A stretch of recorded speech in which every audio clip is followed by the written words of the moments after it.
तो आइए बच्चों, हम क्वाड्रेटिक इक्वेशन जो हमारा चैप्टर है उसको थोड़ा सा और आगे बढ़ाते हैं एंथुसियाज्म के साथ में। आप हमारे साथ बने रहिए, हमारे साथ बने रहेंगे तो आपको चैप्टर से संबंधित बहुत सारी नई नई जानकारियां भी प्राप्त होती रहेगी। और आप देखिए, हम आपको solution of the quadratic equation पढ़ा रहे हैं, लेकिन आज हम सॉल्यूशंस को थोड़ा सा और आगे बढ़ाएंगे, उसके बारे में थोड़ी सी और जानकारी आपको देंगे। आप हमारे साथ बने रहिए और जानकारी को लेते रहिए। अब हम जानकारी कैसे देना चाह रहे हैं, देखिए ध्यान से। मान लीजिए कि हमारे पास में ये कोई एक क्वाड्रेटिक इक्वेशन है 3x² - 5x + 2 = 0। अब जब हम इसको फैक्टराइजेशन करते हैं तो हमारे पास स्प्लिटिंग मेथड है। स्प्लिटिंग मेथड क्या कहता है, इसका इससे मल्टीप्लाई करके हमने यहाँ लिख दिया 6। अब इसकी दो लाइनें बनाइए। 1 के टेबल में आता है यस 6 बार आता है, 2 के टेबल में आता है यस 3 बार आता है। तो फिर हम क्या करेंगे, अब यहां से ऐसा पेयर देखेंगे जो पेयर प्लस करके, क्योंकि यहाँ प्लस है, प्लस करके हमारा क्या दे दे 5 दे दे। तो क्या बनेगा देखो बेटा, 3x² माइनस इसको हम क्या ले सकते हैं 3 + 2x + 2 = 0। अगर आप चाहें इसे 3 + 2 की जगह पर 2 + 3 भी कर सकते हैं, कोई फर्क नहीं पड़ेगा इससे। तो यहाँ क्या आएगा बेटा 3x² - 3x - 2x + 2 = 0।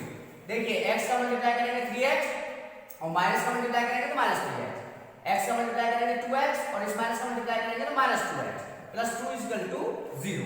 अब यहाँ से पेयर अलग लेना है, यहाँ से पेयर अलग लेना है।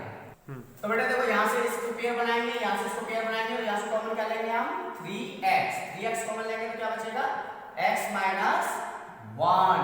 यहाँ से 2 कॉमन लेंगे तो क्या बचेगा हमारे पास x - 1 = 0।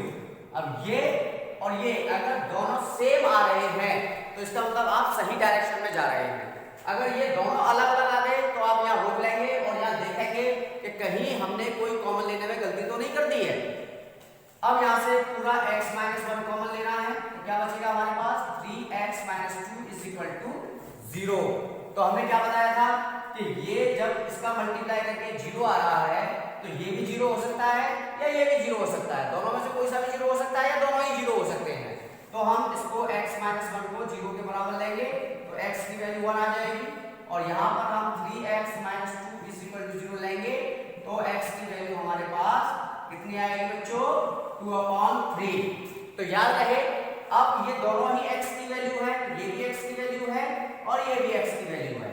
लेकिन अब हम इसको कहेंगे अल्फा = 1 और इसे बोलेंगे बीटा = 2/3। आप चाहें तो इसको अल्फा बोल सकते हैं और इसको भी बीटा बोल सकते हैं। चाहे इसको अल्फा बोलो, चाहे इसको बीटा, चाहे इसको बीटा, चाहे इसको अल्फा, कोई फर्क नहीं पड़ता है। दोनों को अल्फा बीटा से डिनोट करना है। क्योंकि अल्फा बीटा क्यों, क्योंकि दो ही तो रूट्स हैं, x की 2 वैल्यू है, क्योंकि पावर 2 है, इसलिए हम इनको अल्फा बीटा कहेंगे। लेकिन अब मेरा प्रश्न यहाँ पर ये उठता है कि जब हम इधर से चल रहे हैं, देखिए आप इधर से चल रहे हैं तो आप कहां तक आ गए, यहां तक आ गए। अब मैथमेटिक्स क्या कहता है कि जब हम उधर से यहां आ सकते हैं तो हम इधर से भी यहां जा सकते हैं। तो हमारी प्रॉब्लम क्या बन गई, प्रॉब्लम ये बन गई कि वो क्वेश्चन कह सकता है कि if alpha = 1 and beta = 2/3 then find quadratic equation। ये हमारा एक प्रॉब्लम बनके तैयार हुआ। अभी देखो यहाँ क्या कहा था, यहाँ तो ये कहा था कि this is a quadratic equation then find alpha beta. अब मैं क्या कह रहा हूं, मैं इसका कन्वर्स बोल रहा हूं, उल्टा बोल रहा हूं कि भाई अगर अल्फा बीटा दे रखे हैं तो फिर हम इक्वेशन तक कैसे पहुंचेंगे। तो सीधी सी बात है, इसका उल्टा प्रोसेस इस्तेमाल कर लेते हैं। उल्टा प्रोसेस क्या चलेगा, देखिए x = हम मान लेंगे 1 है तो ये क्या हो जाएगा x - 1 = 0। फिर हमने क्या माना x = 2/3 तो इसको हम क्या लिख सकते हैं x - 2/3 = 0। अब इन दोनों का हम मल्टीप्लाई कर देते हैं, यानी LHS का मल्टीप्लाई LHS से, RHS का मल्टीप्लाई RHS से करते हैं। तो इसका मल्टीप्लाई से करेंगे तो क्या आएगा बच्चों x - 1 और x - 2/3 = 0 का 0 से करेंगे तो 0 आ जाएगा। अब x का मल्टीप्लाई से करेंगे तो कितना आएगा बच्चों, x स्क्वायर, फिर इसका ऐसे करेंगे तो कितना आएगा 2x/3, फिर इसका ऐसे करेंगे तो कितना आएगा बच्चों -x, फिर माइनस कैसे करेंगे तो कितना आएगा 2/3 = 0। हमने आपको पिछली वीडियो में एक मेथड और बताया था कि जब फ्रैक्शन वाले ऐसे आ जाएं तो इसके नीचे 1 इसके नीचे 1 मानने वाला प्रोसेस हम इस्तेमाल नहीं करेंगे, हम सीधे सीधे एलसीएम देखेंगे। एलसीएम कितना है हमारे पास 3, तो 3 का सीधा मल्टीप्लाई करेंगे दोनों साइडों में, ज्यादा नहीं करेंगे इसे। तो 3 का मल्टीप्लाई करने पर ये क्या बचेगा बच्चों 3x², यहां 3 का मल्टीप्लाई करेंगे तो 3 से 3 कट जाएगा, क्या बचेगा 2x, यहां मल्टीप्लाई करेंगे तो कितना आएगा 3x, और यहां 3 का मल्टीप्लाई करेंगे तो कितना आएगा +2 = 0। तो आपके पास क्या मिला 3x² - 5x + 2 = 0। देखिए क्या ये वही इक्वेशन है जो पहले लिखी हुई थी? हाँ बिल्कुल ये वही इक्वेशन है जो पहले लिखी हुई थी। तो आपकी समझ में आ गया ये कि हम इसको किस तरीके से सॉल्व करते हैं। अगर क्वाड्रेटिक इक्वेशन दे रखी है तो उसके रूट्स कैसे निकालते हैं, और रूट्स की हेल्प से हम क्वाड्रेटिक इक्वेशन कैसे निकालते हैं। अब हम आगे तुम्हें ये बताएंगे कि इसके लिए इस प्रोसेस को इस्तेमाल ना करते हुए सीधे हम एक फॉर्मूला बनाएंगे और फॉर्मूले में लगा करके डायरेक्ट उसका आंसर निकाल लेंगे। तो चलिए बच्चों हम आपको बता रहे थे कि इसके लिए हम एक फॉर्मूला बनाएंगे और उस फॉर्मूले की हेल्प से हम डायरेक्ट आंसर निकालेंगे, इतना हमें ये पीछे से जाने की आवश्यकता नहीं है। तो हम मान लेते हैं कि हमारा x बराबर पहला रूट अल्फा है, तो हम क्या करेंगे इसे x - अल्फा = 0 कर देंगे, और दूसरा रूट हमारे पास क्या है x बराबर बीटा, तो इसको हम क्या लिखेंगे x - बीटा = 0 कर देंगे।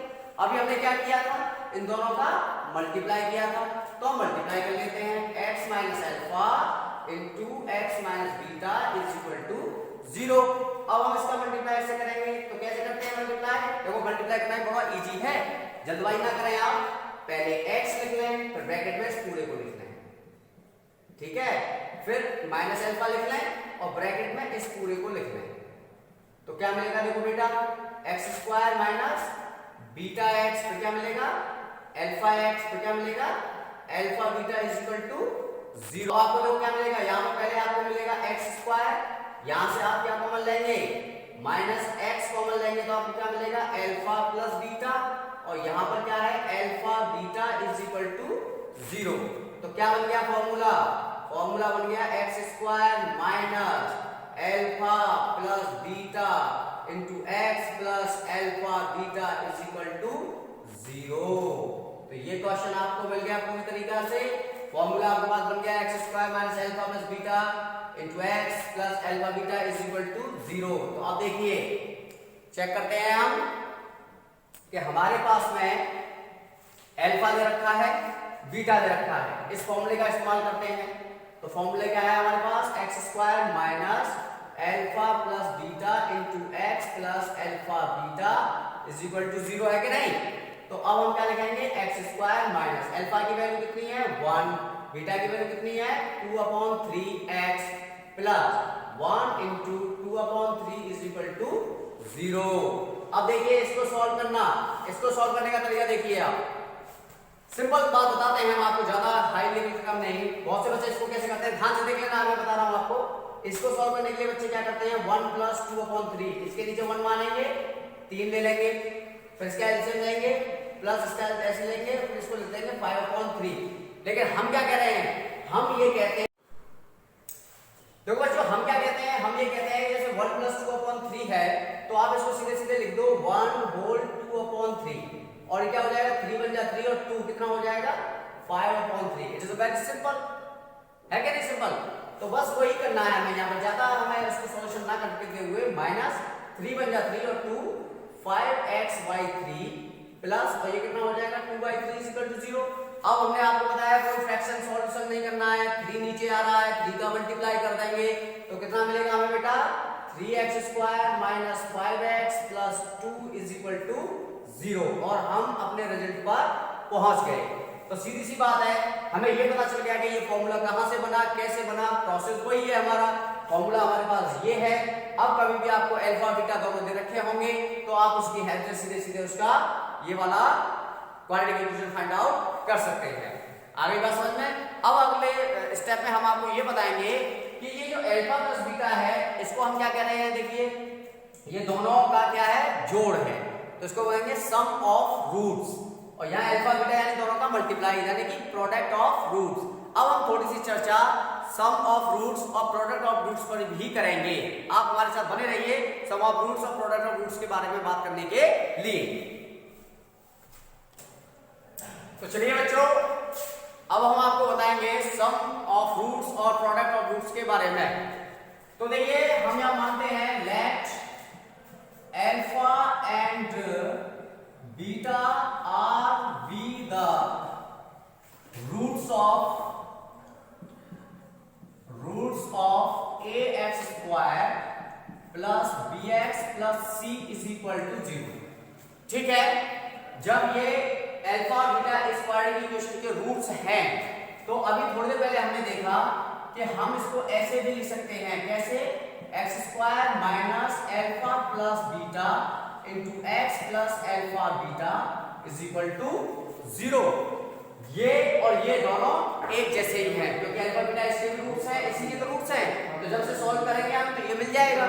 अब ये भी इक्वल टू में 0 है, ये भी इक्वल टू में 0 है, तो क्या हम इसे ऐसे लिख सकते हैं, x square minus alpha plus beta into x plus alpha beta is equal to a x square plus b x plus सी।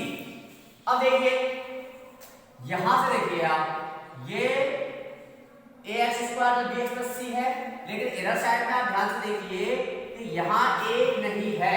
क्या नहीं है, यहाँ पर ए नहीं है, तो ए नहीं करने के लिए हमें क्या करना पड़ेगा, हमें यहाँ से ए का डिवाइड लगाना पड़ेगा, तो हमारे पास क्या मिलेगा, x square plus b upon x plus c upon a is equal to 0। तो अब हम इसको इसके बराबर आराम से रख सकते हैं, क्योंकि इधर भी अब 1 हो गया और इसका भी 1 है, तो क्या मिलेगा हमें, x square plus b upon a x plus c upon a. तो देखो कंपैरिजन कर रहे हैं, एक्स स्क्वायर का कोएफिशिएंट क्या है 1, या एक्स स्क्वायर का कोएफिशिएंट 1, यहाँ एक्स का कोएफिशिएंट क्या है माइनस अल्फा प्लस बीटा, और यहाँ पर एक्स का कोएफिशिएंट क्या है बी अपॉन ए। तो हम क्या लिख सकते हैं, alpha plus beta is equal to, ये माइनस इधर चला जाएगा, माइनस के बी अपॉन ए। ये माइनस इधर कैसे गया पता है आपको, ये माइनस इधर जाने के लिए इधर भी माइनस का मल्टीप्लाई करना पड़ेगा और इधर भी माइनस का मल्टीप्लाई करना पड़ेगा, तो ये माइनस तो हो जाएगा प्लस और यहाँ पर माइनस आ जाएगा। अब कांस्टेंट टर्म है हमारे पास अल्फा बीटा, तो अल्फा बीटा ये उधर हो गया, ये हो गया यहाँ पर सी अपॉन ए। तो अब हमारे पास ये दो नए फॉर्मूले आए, alpha plus beta is equal to minus b upon a, alpha into beta is equal to c upon a. अब अगले वीडियो में हम जो क्वेश्चनों पर चर्चा करेंगे, वो चर्चा हम अल्फा प्लस बीटा और अल्फा बीटा के रिलेटेड क्वेश्चनों पर चर्चा करेंगे। ठीक है, आज के लिए थैंक यू।